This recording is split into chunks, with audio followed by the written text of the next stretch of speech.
Hey guys, how's it going? How to create vertical videos using Revid AI. So go ahead to the Revid AI website and make sure that you log in with your account. So I'm gonna sign in with my account. Alright. After I sign in with my account using Google, what I'm gonna do, I'm gonna just go ahead into the videos. Alright.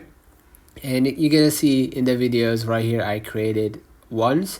So you could go ahead and click create a new video and choose the type of video or template for your video: cinematic videos, audio to video, or music to video, or YouTube clip maker, or whatever. So this is a website specialized in making vertical videos, right?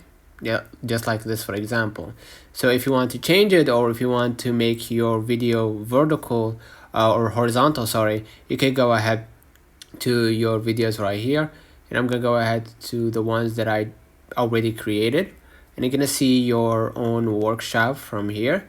Now what I'm gonna do, I'm gonna see right here the 9:16. If you created the video and the video looks good and you want to change it from vertical to horizontal, you could just go ahead and click the 9:16 and then select 16:9 so it looks like a YouTube video, and then hit export at the top right after you finish, and make sure that you set the frame rate in the resolution and the format to be exactly like that, and hit to export that video. Let's know in the comments if this video helped you. Don't forget to like and subscribe. Thank you for watching.